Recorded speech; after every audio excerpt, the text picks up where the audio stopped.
Anu kunna, we Yes. were. Anta kunta, you were. Antuma kuntuma, you both were. Antum kuntum, you all were. Anti kunti, you were female. Antuma kuntuma, you both were. Antunna kuntunna, you all female were. Huwa kana, he was. Huma kana, they both. Hum kanu, they all were. Hiya kanat, she was. Huma kanata, they both female. Hunna kunna, they all were female. Good. Sudais.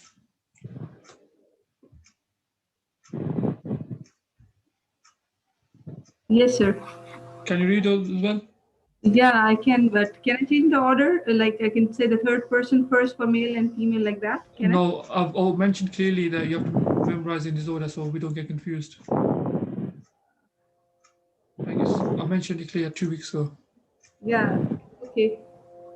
Ana kuntu, nanu kunna, anta kunta, antuma kuntuma, and antum kuntum, anti kunti, antuma kuntuma, antunna kuntunna, and huwa kana, huma kana, and hum kanu, hiya kanat, huma kanata, and hunna kunna. Yes. Nazir, your turn.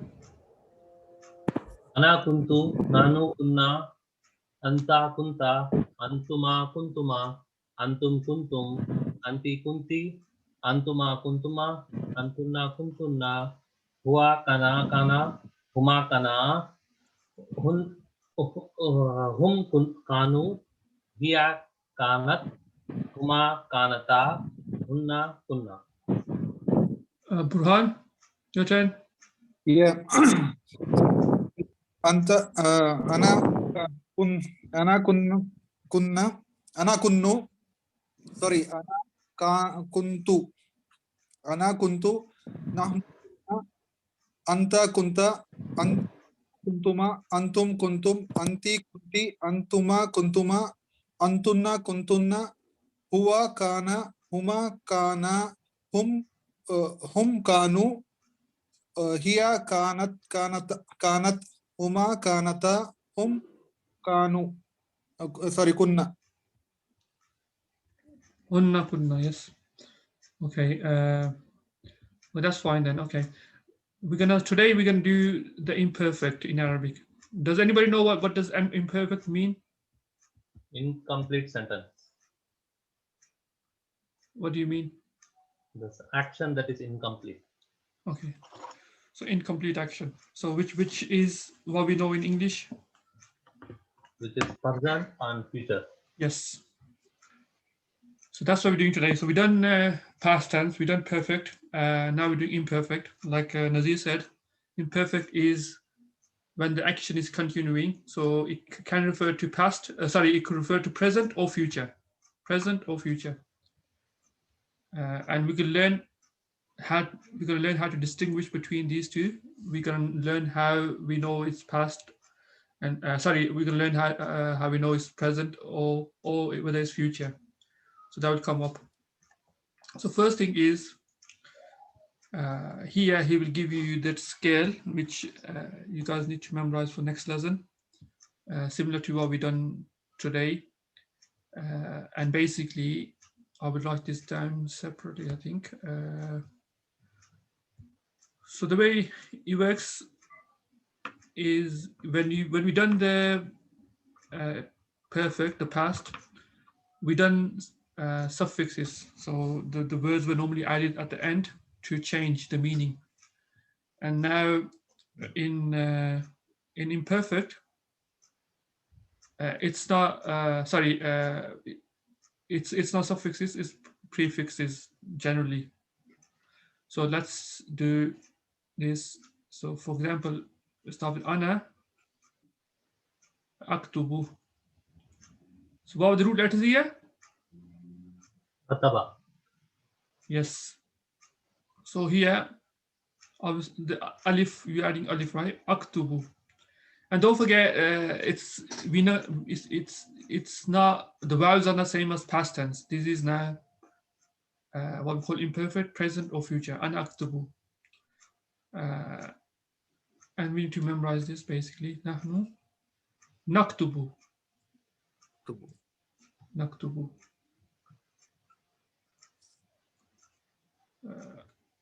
أنت تكتب. تكتب. أنتما تكتبما تكتبان. تكتبان تكتبان.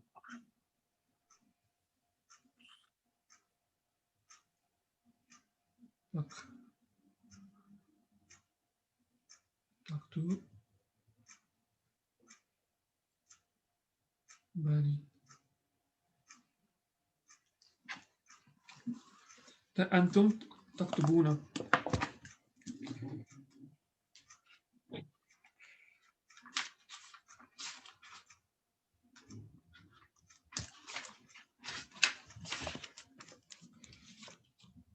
So even in the book, if you look at it, it tells you, right? But I'm writing down to make it أنتم تكتبان.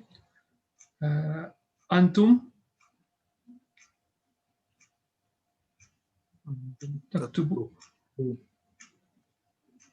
تكتبون.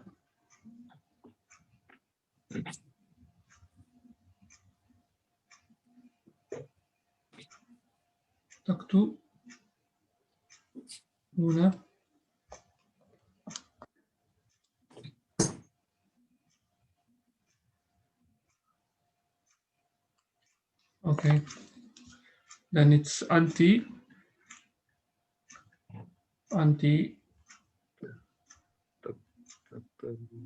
taktubina. Again, you have to memorize this. Bina, taktubina. Antuma, this is female. The female is taktubani, same as the masculine one. Antuma taktubani.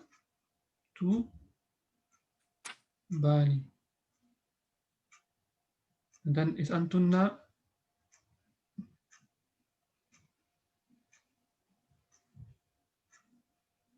taktubna.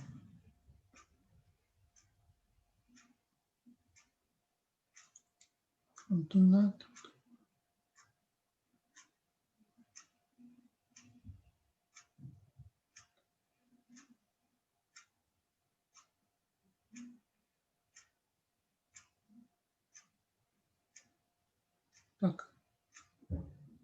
taktubna. This is first person, second person. So here, can everybody read that? Yeah. You guys could pause the video later and watch it. Huwa yaktubu.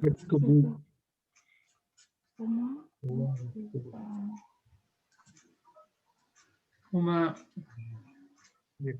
yaktubani.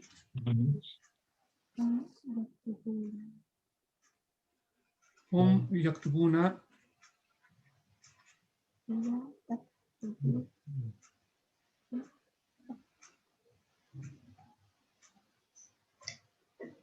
Buna. Hiya taktubu. So here, if you notice, here and anta, they both have taktubu. Okay, and obviously, so you got to bear this in mind. Okay, you have to look at the context. Here taktubu. Huma taktubani is feminine.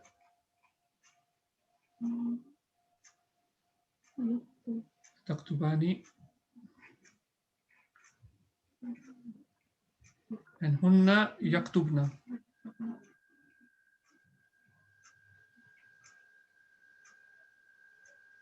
Okay, as you can see, the quicker you memorize it, the easier it'll get for you. Antuma, Homa also same or?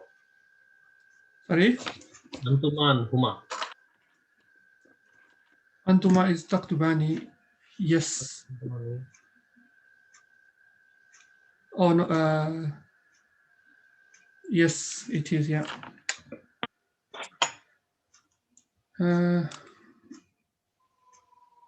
Okay.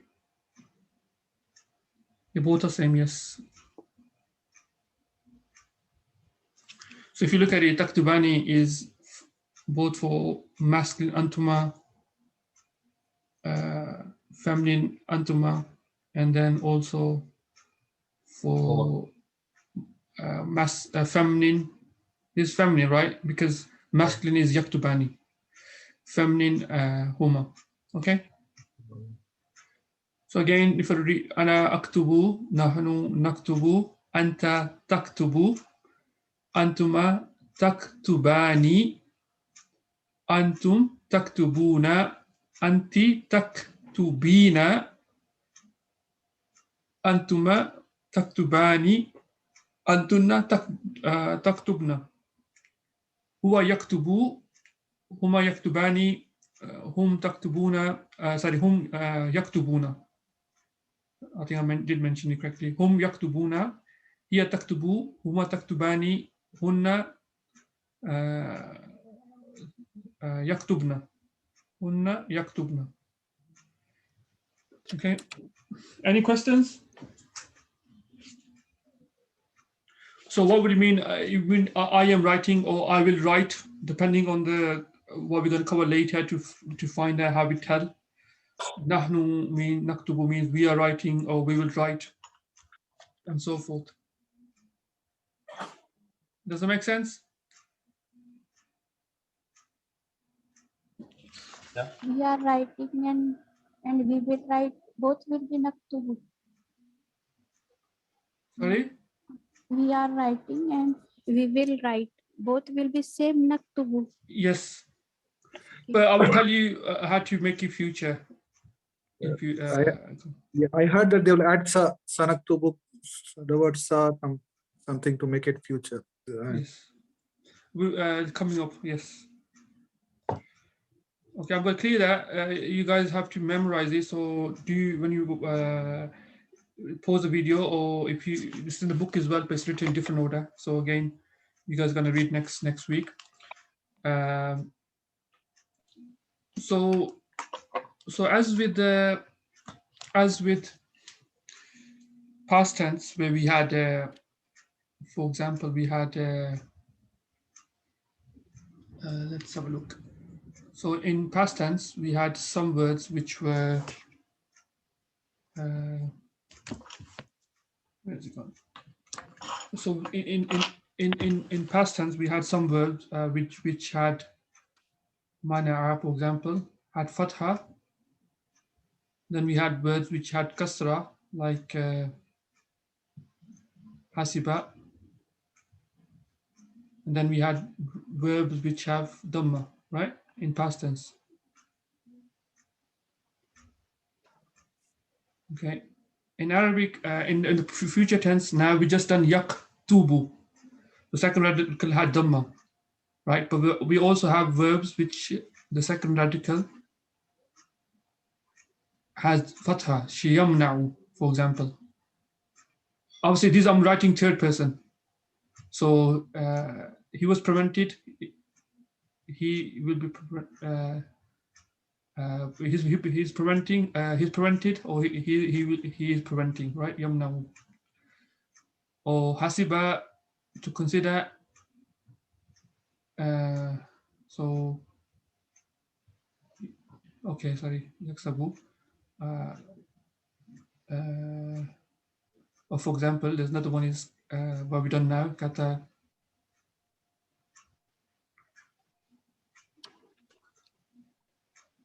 yaktubu,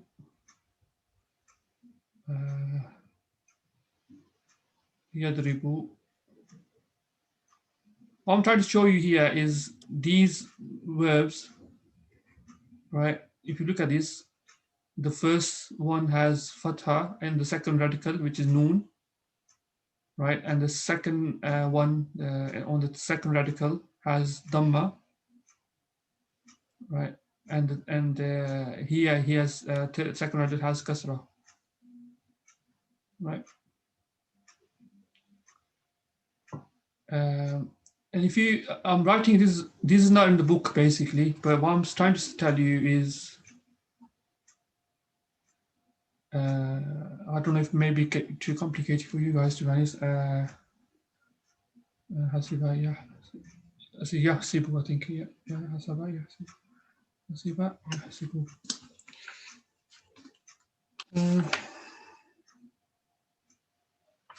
No, it's Hasaba. No, it's not. Shariba, Yashrab. Okay, sorry, that's the wrong one. It's Hasaba. This is, so what you can do instead of this is you can write. So what I'm saying to you, you know, there'll be some these go in pairs now. So these are tables. You may not need to know to. So here, the past in all these three, the past tense has a fatha. But in the future tense for the same verb, or the imperfect for the same verb, it is possible for the second radical to have a fatha, dhamma, or kasra, right? Then the past tense we mentioned can have a kasra on the second radical as well. So shariba, for example, yash rabu. So here he has a fatha.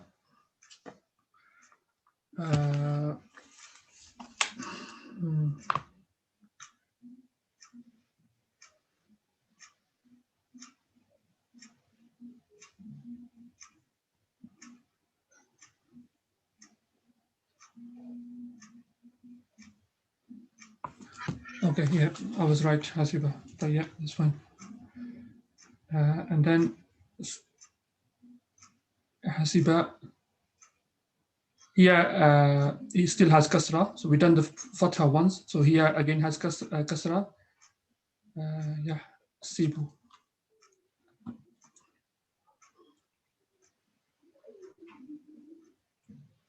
The imperfect has fatha for shariba.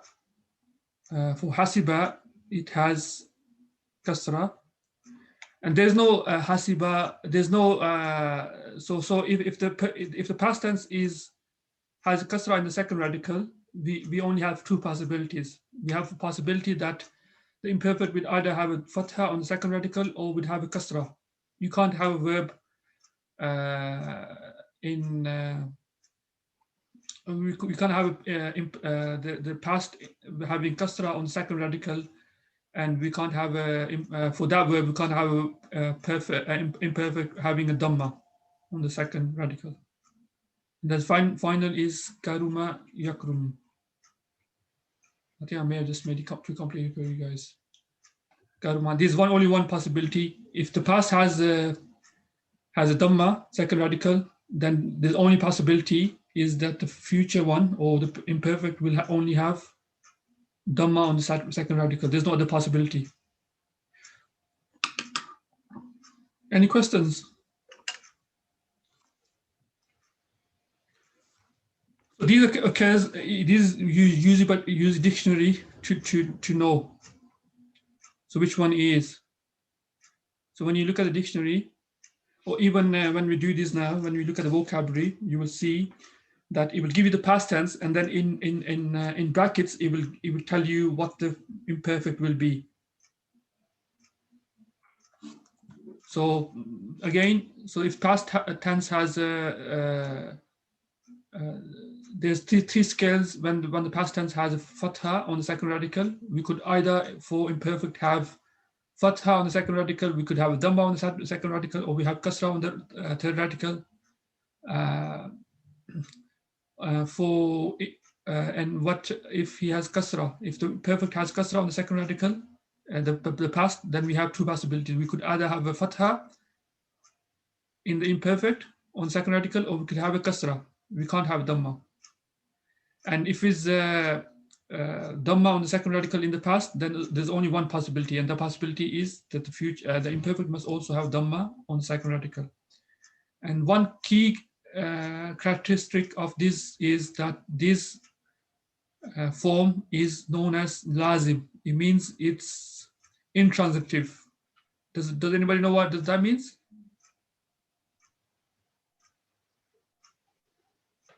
It means it doesn't take direct object.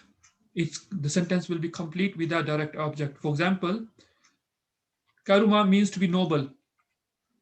So if you say karuma al waladu, it means the boy was noble. You don't need a object. Here karuma is the verb. Al waladu is the subject. So the boy was noble. As you could see in English, you don't need anything else to complete the sentence. Or if you say kabura, what does kabura mean? Great. Right. Great. Great Grow. grow big, yes. Grow, yeah. So if you say kabura zaidun, Zaid grew big. You don't need an object. So here, so if you see this form, karuma, fa'ula, you know that the verb will always have dhamma in imperfect also, and this verb is intransitive. Any questions on this? Are you guys confused by this, or does it make sense? Just thinking how to remember all this. You just have to write it down. Even as you come across more and more, you'll remember. So there's only you could remember there's 6 tables.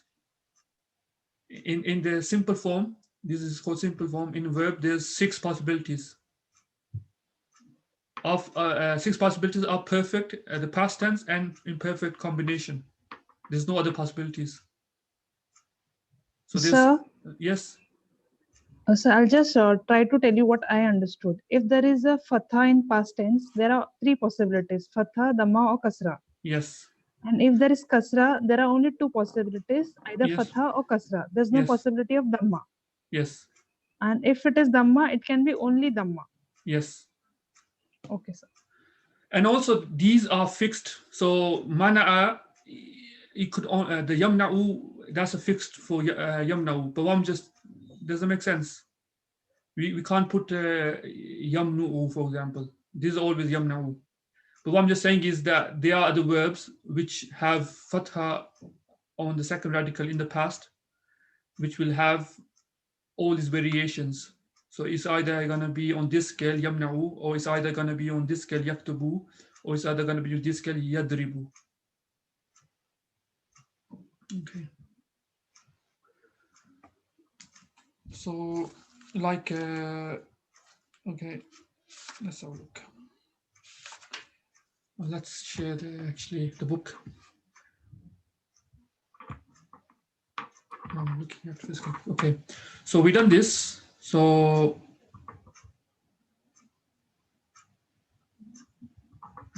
it tells you all that. So here is trying to give you clues, but this is not fixed. Okay, this is not fixed. It could be wrong as well in certain cases. So it tells you that the verb which have with the second radical or third radical is guttural, which means it's what we call haruf halki, which means the words which come from the throat. If you guys done the video, you may know, which is ha, kha, ain, ghain, ha, hamza, and hamza as well, right? It doesn't have hamza here, but okay, hamza probably doesn't apply. Okay, excluding hamza, the scale is fataha yaftahu. So here it just is gonna. That's why dictionary is gonna tell you when it's sorry, yeah, fataha yaftahu. So it's gonna normally comes on this scale. Not always. Another example, why here? Because the third radical is haruf halki, ha. Again, mana'a, yamna'u. Again, both have this on the same scale, mana'a, yamna'u, the scale is again because the third radical is ain. And he tells you here, this is just like a rule. This is not a rule. This is just a guidance of kind of gives you an idea, right? Because it just tells you here there are have many exceptions. For example, dakhala, the kha is huruf halki from throat, but it doesn't say yadkhalu, it's yadkhulu, right? So balagha means to reach. Again, the third letter is from the throat, balagha, but it's not yablahu, it's yablughu. Raja'a is not ayn is the huruf halki, it's not yarja'u, it's yarji'u. So basically, it's the way it works is effectively, like I mentioned before, in I think many cases, you will come across these in dictionary or in the vocabulary, the book we're using, and you have to just remember. It's part of remembering. And over time, you will get to associate certain verbs with certain forms and stuff. Okay, the B part, I've already explained this, I think, so I don't need to go through this. The first radical will always take the sukun. That's confirmed, right? Yes. There's no change in that, correct? No exception. Third radical will always say sukun. What do you mean? No, it does. I mean the first radical, dakhala becomes yadkhulu. Yes, yes. It always takes sukun. Yes. So when you memorize these, you will come to like associate certain things, like having the first radical always having sukun. Okay, so like Burhan mentioned, so how do we know yaktubu means he is writing or he will write? It's normally through context, right? But if you put sofa before the verb, or if you put sa, sofa or sa, it becomes future only. It can't mean present. So for example, here says sofa yaktubu, or you could write sa yaktubu. It means he will write. It can only mean that he will write. Does that make sense? Yeah. Okay, so then you give an example. Farhana, makes sense? Yes, sir. Okay. So here I give another example where you don't need to write sa or sofa, because here he says, for example, in the context you will know, because he says ذهب البارحة, he went yesterday. ويذهب غدا أيضا. غدا, what does غدا mean? Tomorrow. Tomorrow. So obviously يذهب here clearly means future, because it means he will go tomorrow also. So here you don't need sa or sofa. So when you're translating during the exercises, you would need to see the context.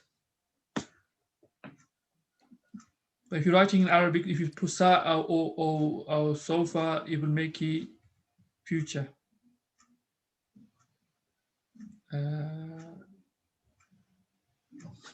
So here it's getting a bit technical, but I think what we just covered is sufficient. But he says the present, if you took, because he has present aspect and future aspect, if you look at the present aspect, in terms of present, it could give you meaning of continuous present, which means the action is continuing while at the time of speaking, or it could give a habitual present, which means he does it every day or every hour or something like that.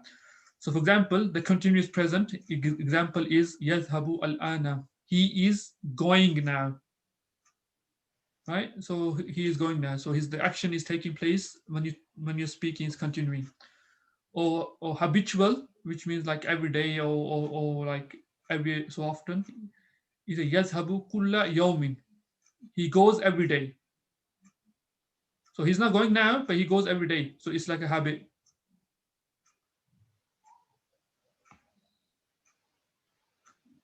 يذهب كل يوم كل. Yes, because كل is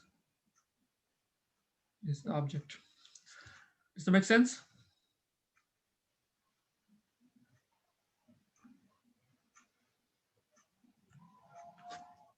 Okay.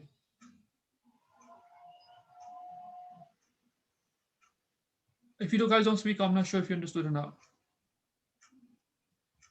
Yes, yazhabu kulla yawm. So Yes. it goes. So now it mentions about how do you say past continuous. So what's past continuous? Like saying he was writing.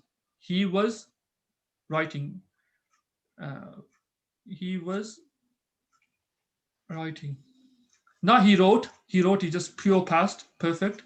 But if you say he was writing, it's past tense, but at the same time it's continuous. Like he was continuing the action. So if you, does that make sense? And the way you do it is you combine, you use the past of kana, perfect, and then you use the imperfect verb. So you're gonna say kana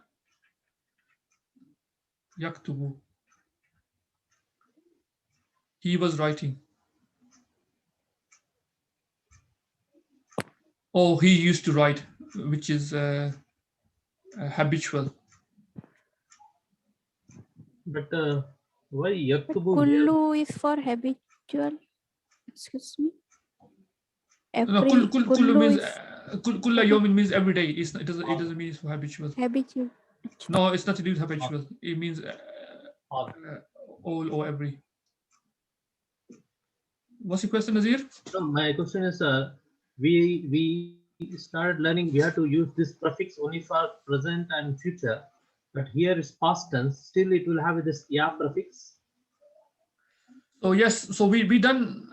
So what we're saying is originally this this form is used for, it means present or future. Now we learned so far when we've done the past. If you say kataba, it means he wrote.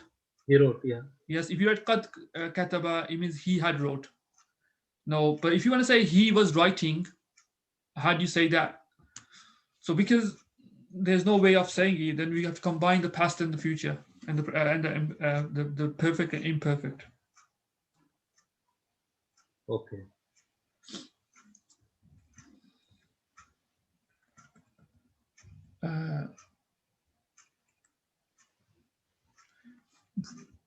Does that make sense, Sudais? Yes, sir. Okay. Make sense for Hannah? Yes, sir. Okay. So for example, he says here, Lamma marra bayti, when he passed my house, kana yadhhabu lisuki. He was going. So this call us past continuous. I hope does it make sense how to recognize past continuous? Yeah, whenever there's a future verb with the kana combination, Yes. then we can understand that it is a past continuous. Yes. The kana So he is a was, past tense and yazab is the future. yes. So past continuous. He was eating. He was sleeping. They were walking and stuff like that. That's past continuous. And past habitual. They used to go to the market. They used to eat this food and so forth. And for habitual, it gives example of kana yazhabu lis-suqi kulla sabahin. He used to go to the market every morning. Obviously, if he said they used to go to the market every morning, how would you do that? Kanu yazhabuna. Yes, kanu yazhabuna. Yes. So it's same, same rules apply as we've done before. Kanu yazhabuna. They used to go to the market. But it should be continuous, right? He was going to the market every morning. Kana is a who. Say it again. He was going to the market every Yes, morning. yes. Kulla yawm kana yazhabun kulla yazhabun. Yeah, exactly. The Kulla yawm. Because it's a kulla, it means it makes it habitual. Habitual means it was the habit. Every morning, yeah. So we can still say he was going to the market every morning, right? We can still translate it like that. I think in English it will be an issue, but I know what you're saying. Yes, he was going to market. No, you won't say that in English. You would say he used to go to the market every morning. So if you think about it, if you delete kulla sabahin, you would just mean he was going to the market, and kulla sabahin would make he habitual. He used to go to the market every morning. Future, in case he will be going, he has been going to the market every morning, and he was going to the market every morning. Both are same, I guess. Say it again. He has been going to the market, like present continuous. He has been going to the market. That is present continuous. Oh,